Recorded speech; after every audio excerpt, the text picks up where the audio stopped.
All right, guys, we're going to go to Dr. Shiva. He is the inventor of email. He has 4 degrees from MIT. He's a world-renowned systems scientist, inventor, entrepreneur. He's a Fulbright scholar, India's first outstanding scientist and technologist of Indian origin, Westinghouse Science Talent Honors Award recipient. He was nominated for the U.S. Medal of Technology and Innovation. I mean, it just goes on and on and on. In 1978, as a 14-year-old, after completing a special program course in computer science at the Courant Institute of Mathematical Science at NYU. He was recruited by the University of Medicine and Dentistry of New Jersey as a research fellow. So that gives you some idea. It's just incredible. And he ran for Senate.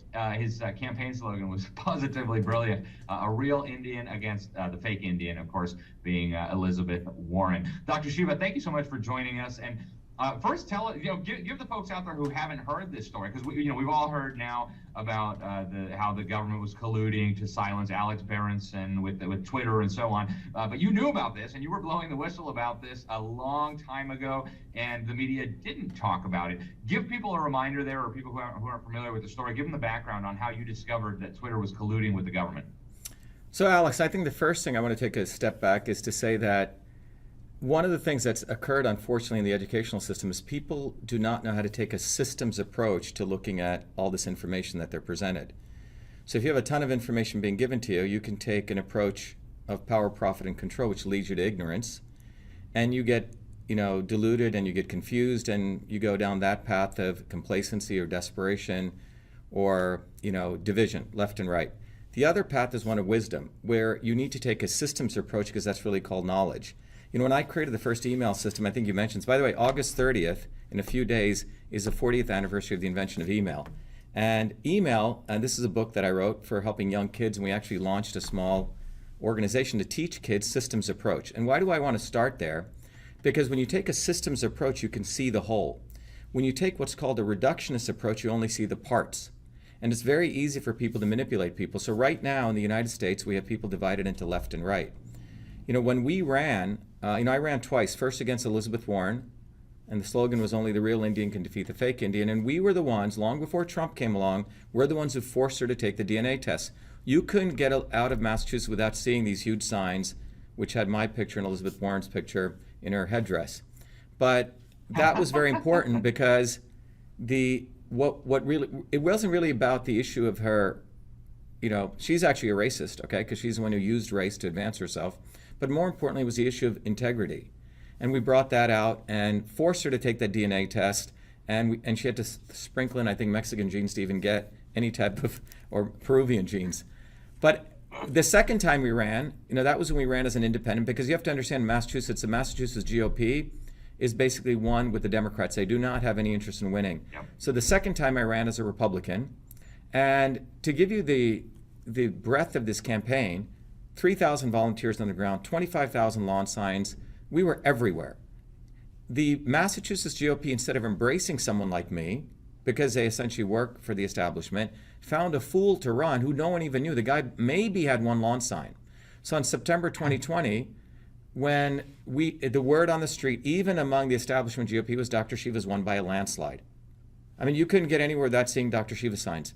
Anyway, the results come in. We win in the all hand-counted county called Franklin County by 10 points, and every other county was 60-40, 60-40, 60-40. Mind you, this is September of 2020. And I had to put on my hat as a systems guy. I didn't really understand how these election systems worked. And we went to the Secretary of State. Remember, all those places where 60-40 were all where machines were used. The place where we won is where it was hand-counted paper ballots. So that began my journey as a systems guy to understand how election systems worked. Starting on September 1st, the next week we went over to the Secretary of State and we said, we'd like the ballot images. What are ballot images? Ballot images, when you use a machine, the paper ballot gets converted to an image. The artificial intelligence on those machines reads the dots and calculates the votes. By federal law 52 USC 20701, all data, leading in connection to a federal election must be preserved for 22 months. So we went with a camera to the Secretary of State's office, and we said, we'd like the ballot images. Well, they arrogantly say, oh, we don't have those images, we deleted them. So anyway, I gave my FOIA, or my public records request by hand, and they have 10 days to respond.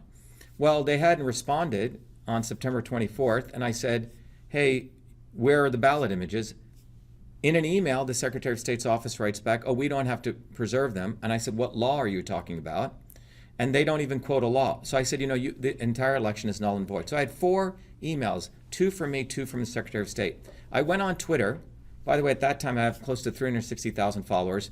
And to give you the level of engagement I would have, I would do a tweet and I would drive them to a YouTube video. I would do a tweet, I get 30,000 retweets. Other people had 10 million followers and they do a tweet, maybe they got 10 retweets. So you have to understand I had massive engagement. Followers, yeah, massive engagement. And if you looked on the Twitter audit, every one of my followers were real followers, no bots, nothing. All right. So I put out a tweet on September 24th, which I said, the Secretary of State has deleted ballot images. And then I share those 4 email interactions I've had with the Secretary of State. And wham, I'm thrown off Twitter. I've never been thrown off Twitter. I've been on there since 2007, okay, up until that point. So there was a article, one of these fake, fact-checking organizations called Lead Stories, does a fact check and say, oh, Dr. Shiva's lying, ballots were not destroyed. I never said ballots. I said ballot images. But in that article, the idiot who wrote the article did a great blessing for me because he says, oh, we called the Secretary of State's office. And they told us they had contacted Twitter to throw Dr. Shiva off Twitter. Now, mind you, even though I had, quote unquote, lost the primary, I had moved our campaign to a write-in campaign. So I'm still a bona fide United States Senate federal candidate in a general election because we had so many people on the ground. And the slogan of our campaign, we put out nearly 2 million cards which said, stop election fraud. Trump and those guys were using the word voter fraud. Voter fraud is very different than election fraud. Voter fraud is about voters. Election fraud is something systemic. So we had broadly put this out all over Massachusetts and all over the internet about what occurred. So here I'm a U.S. Senate candidate. Everyone knows Twitter is the platform for political candidates, for politicians. And I'm thrown off in the middle of a federal election. So I go into court and I knew, and by the way, no lawyer in Massachusetts wanted to take this on. We were so pioneering, And what we were saying was that the government had contacted Twitter. Foundations of the First Amendment. The government, not only that, political speech is the highest protection of the Constitution. That's why we broke away from England. So therefore, I filed, and I had to do this on my own, pro se in federal court. We filed what's called a preliminary injunction. Everyone should understand. And you're asking for a temporary restraining order. Judges do not like to give TROs because it says you really have a real case. They only will give a TRO if your broader case is strong. So we filed the case and we asked for a preliminary injunction, which means put me back on Twitter. All right? Go into court on October 30th. First of all, the judge decided to hear the case, which is one of the first things most judges dismiss. I'm not going to listen to it. There's no basis. The judge who decided to hear this case was appointed by Reagan back in the 80s, a guy called Mark Wolf. And in that hearing, I and the judge cross-examined the social media director of the government of Massachusetts. And the judge says, well, when Dr. Shiva put up those tweets, how did you decide to throw him off? She goes, well, he was spreading misinformation. And he goes, what did you do next? She goes, oh, we have a special VIP portal. Government has a special portal. You and I don't, because when you're supposed to complain, we're supposed to all be equal. But government has a VIP portal. And then he goes, what did you then do? He goes, oh, I told them that he was spreading misinformation. And then the judge says, wait a minute. He goes, maybe I'm old. I'm in my 70s, but I still believe in the First Amendment. This guy's a U.S. Senate candidate. Anyway, the net of it was, here we had discovered that government has an unholy alliance with Twitter. All right? Big victory. This is October 30th. Not only did we expose this, but we had a victory. We're not losers here because we take a systems approach. And the judge ordered, he gave us all the terms of the TRO, which is unheard of. This is in October 30th, 2020. He said, you will no longer contact Twitter. Ordered the Secretary of State, okay? So anyway, we get put back on Twitter on November 4th, very interestingly, after the election. So I lost all that very important period.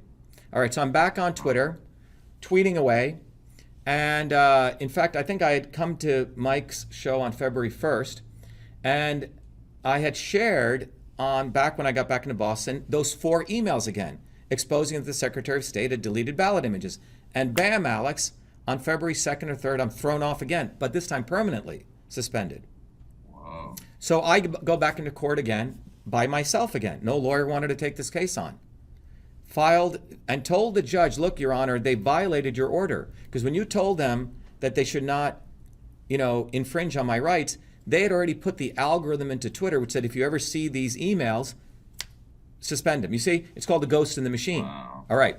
So the judge got this, and he said, then he ordered Twitter into the courtroom.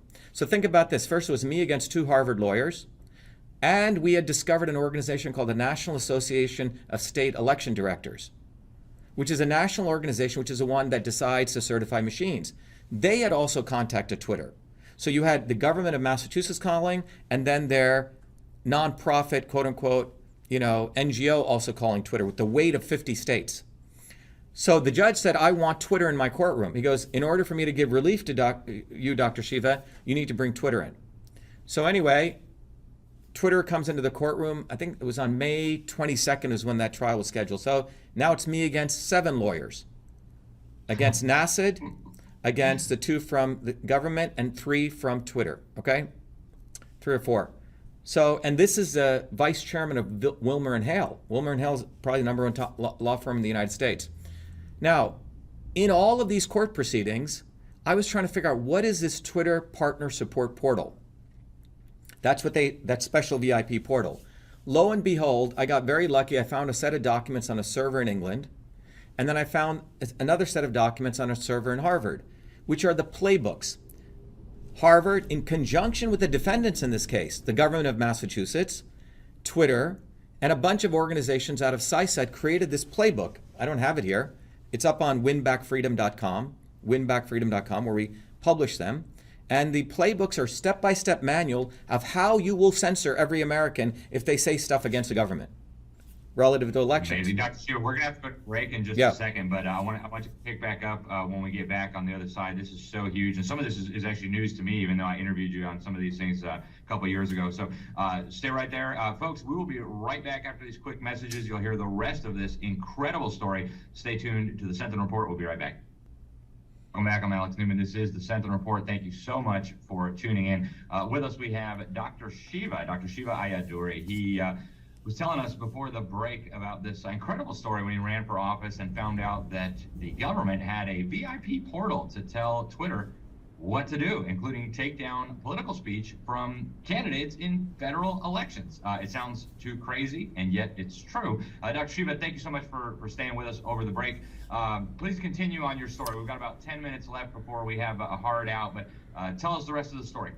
Well, we'll see if we can fit it in 10 minutes. Look, the bottom line is this. It was our campaign, our movement for truth, freedom, and health, that was the slogan of our campaign, that had not only exposed this, but actually won a federal lawsuit. And this was shared with Tucker Carlson. I have the emails. Tucker Carlson didn't do anything because Tucker Carlson is your master grifter. And like most of the master grifters out there, they wait after the house is burned down, and then they put drama and they talk about it, like them in the Wall Street Journal doing, who had also known about this. So think about this. Back in 2020, a U.S. Senate federal candidate is thrown off by the government of the United States, of Massachusetts in particular, federal candidate, because he was exposing government malfeasance. And not only that, a federal judge in court, we have all the evidence, exposed this, okay? And we won a TRO. And the next time they did this, and they promised the judge they wouldn't do this, we went back into federal court, and this time we brought in Twitter so I could get remedy. Well, the night before that Twitter lawsuit, where I have to again represent myself because most lawyers do not have the gumption to take on the government because they're all in collusion with the government.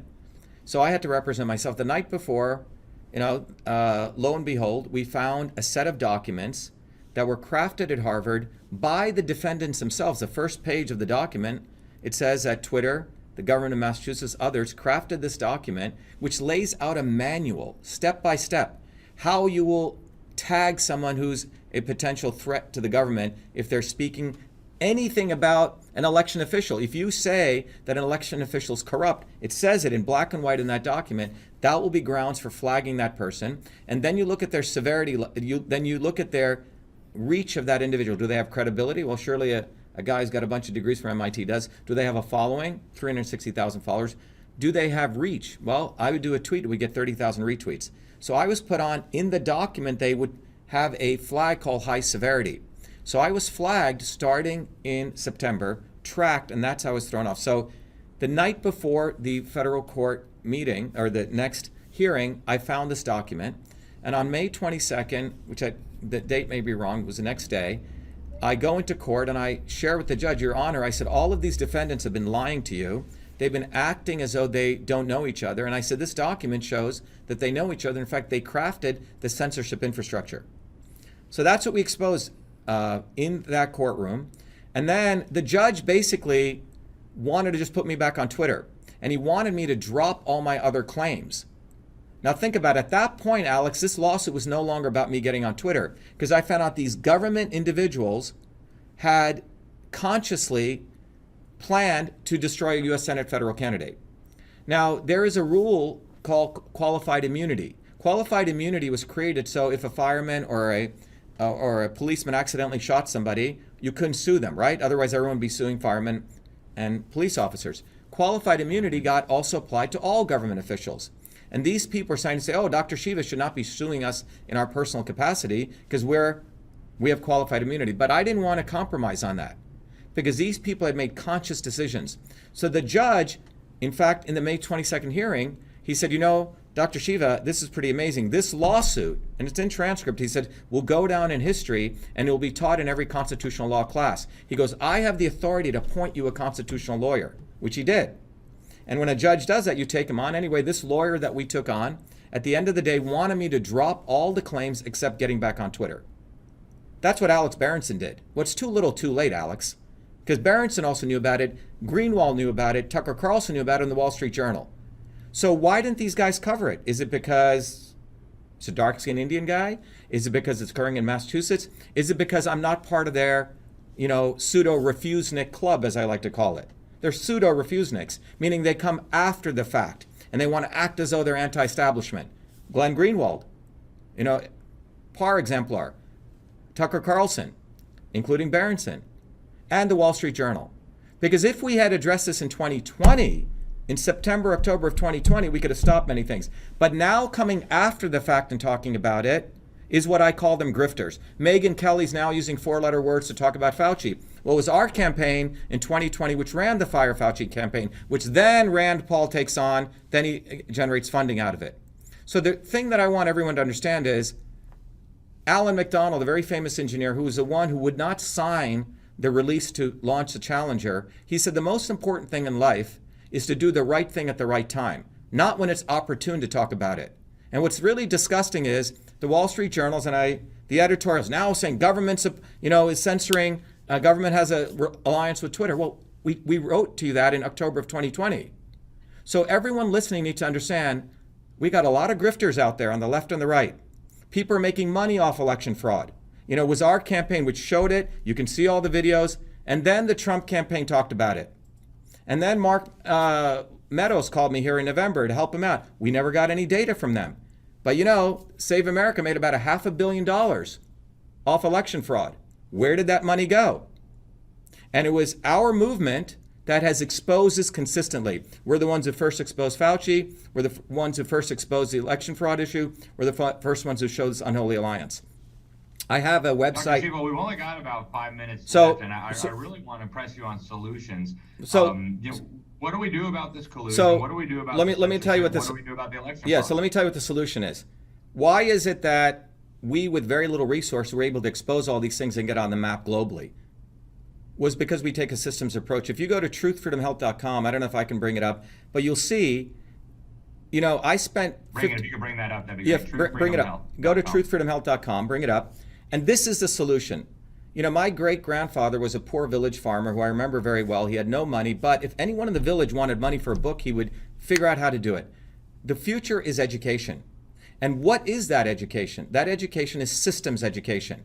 I don't know if you have that website up, but so over the 50 years of MIT training, there's a science called the science of systems. You know, and the elites learned the science at places like Harvard, MIT, the Fletcher School. In fact, George Soros is a theoretician of system science. A lot of people don't know this. So system science is like the nuclear weapon. With system science, you can subjugate people, manipulate people, enslave people. But just like a knife can be used by a surgeon to save life or by a criminal to kill, system science can also be used to liberate us. So over the last 50 years, we've consolidated that into a system. Email was a system. Truth, Freedom, Health is a system. You go there, you can learn the foundation of system science. You can learn how your body is a system. You can get better health. You get to meet with other people. We've literally created it as an educational platform. And any adult who takes it, you can give it away to kids as a scholarship. So this is the future. Right now we have a divisiveness in this country, left and right. It is being perpetrated in order to destroy the foundations of this country. And the way that you get beyond left and right is to take a systems approach. Email was a system, Truth, Freedom, Health is a system, election systems, right? The body is a system, immune system. You see, that's why I was able to predict all of this and see that future. But as long as we have grifters like Tucker Carlson, grifters out there who wait until after the events are taking place, it's nice to talk about it, but where were you, Tucker Carlson? I mean, you guys covered it, Alex, okay? But where were these guys on October 30, 2020 when they knew about it, when we had a victory after victory after victory, when we exposed, and unlike Berenson, we were uncompromising. I didn't want to just get back on Twitter. I wanted these government officials to pay for their crimes. And the judge got upset that I wouldn't drop those terms, and he sealed our lawsuit. A lawsuit on censorship was sealed, okay? Are you serious? See, I didn't know this. Yes, That's and crazy. then, so what I did was I took away all the terms, did what the judge said because he wanted to sanction me. I had to fire my lawyer. The lawyer, I would have been the biggest. They wanted this case to be like Ayadure versus Galvin. We put the guy back on Twitter. So you put the darkie back on Twitter. You know, I'm supposed to be thank you, master, right? And it's supposed to, seriously, I mean, I should be so happy to be on Twitter. This case had moved on way beyond Twitter. It was the government attacking U.S. citizens, and I was willing to be uncompromising. So it's time people cover this. This is incredible. Yeah. Dr. Shiva, unfortunately, we're out of time. We're going to have to get you back on to continue discussing this. But best place to find you, truthfreedomhealth.com. Everyone should go to truthfreedomhealth.com. I know you're selling pillows here, but it's fine. But people should be going to truthfreedomhealth.com and sign up and get educated, because this is the way we're going to save this country and, for that matter, the world. Our slogan is get educated or be enslaved. We need to educate enough people to understand a systems approach. The elites train their intellectuals on this. And if you don't get trained, you're setting yourself up for, you got bows and arrows, they got a nuclear weapon. So anyway, Alex, that's the net of it. Well, I appreciate you coming on, Dr. Shiva. It's incredible that all of this should have been front page news all over the world 2 years ago, and yet here we are, and people are acting surprised. It'll never, oh my goodness, the Biden administration it'll never be front page news, because both wings of the establishment want to entertain people. They don't want to educate people. Very good. Well, Dr. Shiva, thank you so much. TruthFreedomHealth.com. We'll get you back soon. All right, folks. Thank you for tuning in to the Sentinel Report. We sure appreciate you staying with us. Stay tuned. More great stuff here on Frank Speech, or whichever one of the